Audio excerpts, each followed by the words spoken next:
You know, the interesting thing is I never thought I'd run for public office. Never had any dreams of running for public office. Didn't think it was in my future.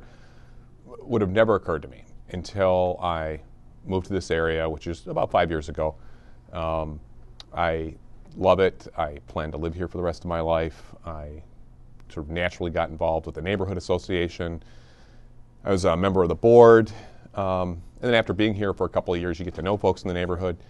You get to know neighbors who are in business or starting business. They become your friends. They start to ask you for help, whether it's starting a business, expanding. You know, there was even a case where I helped some folks go out of business. But I started to realize there's some real challenges with small business people in this area. I started to connect the difficulties that small business people had starting businesses and with the number of vacant storefronts we had. And I thought, you know, I live right off KK. I'm tired of looking at vacant storefronts. And I think my neighbors deserve a fair shot at starting a business. If they're willing to take a mortgage out on their home to invest in the neighborhood, the process of licensing, permitting, zoning issues should be fair and predictable. I didn't think it was.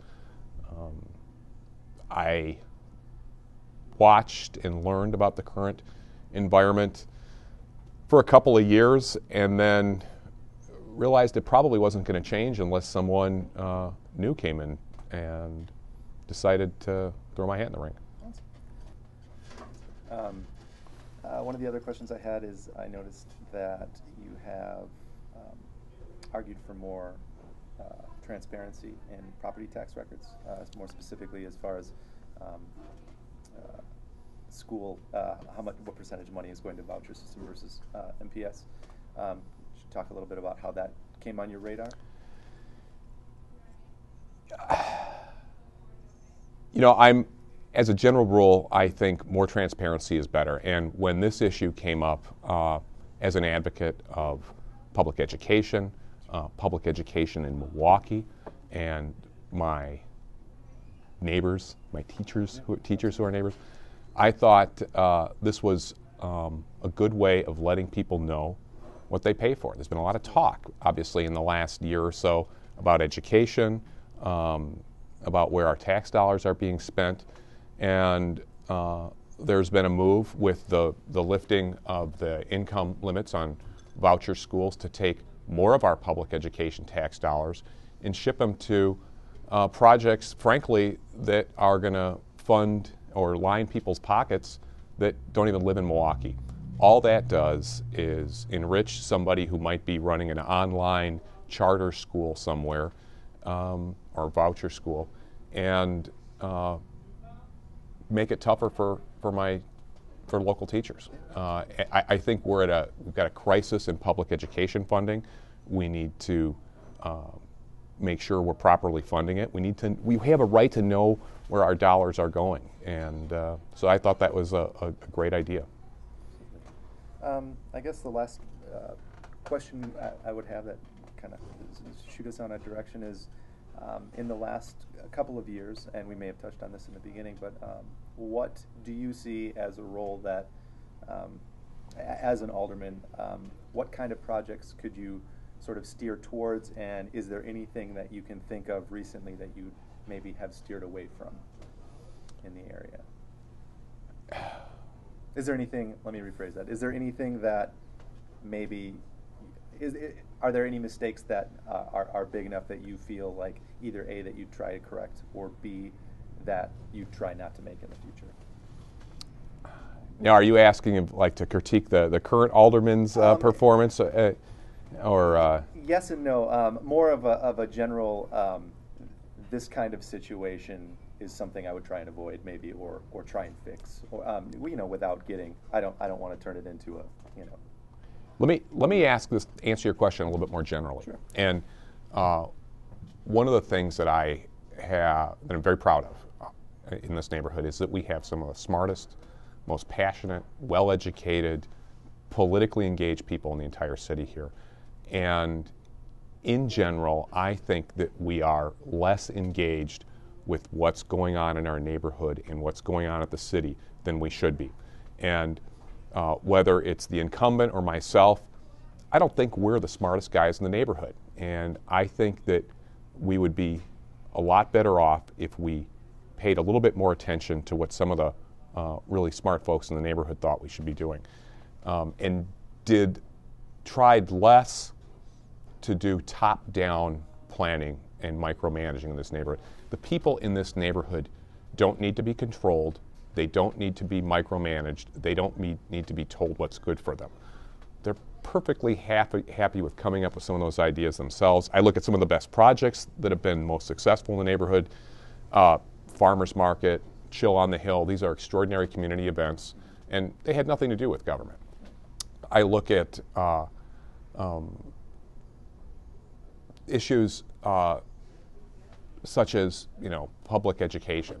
There's one of the top issues in our community is Bayview High School, and that's an area where I think maybe the alderman could be a little bit more involved. And granted, it's not in his job description to legislate what happens at MPS, but I do think that it is a community issue, and that the alderman, as part of his responsibility as a community member, needs to give a voice to folks in the neighborhood who are concerned about issues like that. Likewise, when there are licensing issues, whether they're for bars, restaurants, let's actually involve in an honest way the voice of the community. Too often, I think there are decisions that are made in smoky back rooms somewhere for the benefit of insiders. It seems that there's a handful of people that are benefiting from a lot of decisions in our business district in particular that have nothing to do with the general interest of the people in this neighborhood. Frankly, I'd like to see a little bit more transparency in that process. I'd like to see a little bit more open input from the people who live here. And I think the stakeholders, whether they're business owners, license applicants, or residents, deserve a fair and predictable playing field. That's what the law requires, and I think we all benefit from a fair process.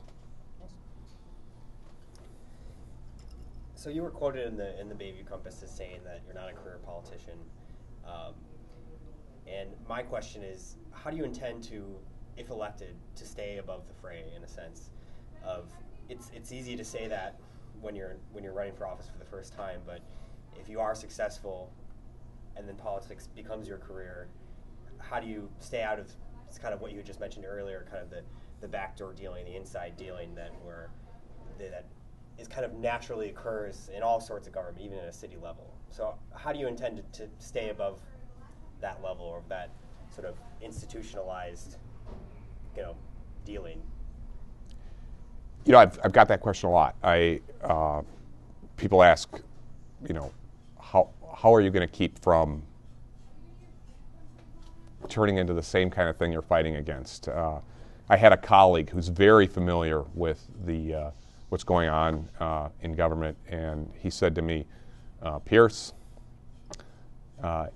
when you get elected, and I certainly hope you do, within 30 minutes of you walking in City Hall, they are going to peg you for a white knight, or a guy who's going to toe the line. And he said, the reason they're circling the wagons for your opponent is they know he'll play the game and toe the line. All I can tell you is I'm 48 years old. I've developed into the person I am, who's a person of integrity. The only reason I'm in this race is because I think we deserve better in this neighborhood. I think this is a hard job. If you do it correctly, I can't imagine anything more satisfying than serving my neighbors and making this neighborhood a better place. Frankly, I can't see a political office down the line as even enjoyable. So for me, get in, make a difference, get out. I'm a pretty decent lawyer. I'd like to get back to it someday before I get too much gray hair on my head. So, we can never predict the future, but I just can't imagine turning into the kind of person I'm fighting against. So. To follow up on that question based on your response, if you feel that you're going to be in and out, do you think that hurts your chances as kind of in having people entrust themselves to you if you feel that you are going to run for election? I mean, what's your scope? 2 years? I've always been. I made it a practice of being very honest with the people I talk to at doors, people who ask me what my plans are. I've said that I think this country would be better if every single political office was limited to 2 terms. That's just my personal belief. So I hope I get elected. My plan right now is to get in, and if I did, thoroughly expect to run for a second term. My plan also is, if I make it to a second term, that I'm out after that second term. I think that would be the best thing for this community. This is, like I said, this is the first time I've run for public office, and frankly, I'm kind of horrified the way the system seems to circle the wagons around itself. It is so difficult to get people who are willing to take a risk of getting in and actually just bringing fresh blood into the system. And part of that reason, regardless of the particular party involved, is because there just is this, it just becomes the system. And so, in and out, 2 terms, 8 years is a long time. So I think the folks in this neighborhood will get their money's worth, and I would be doing them a disservice if I spent any more time here. How's that for an honest thought on my view of the world and politics in general? Great, thank you very much.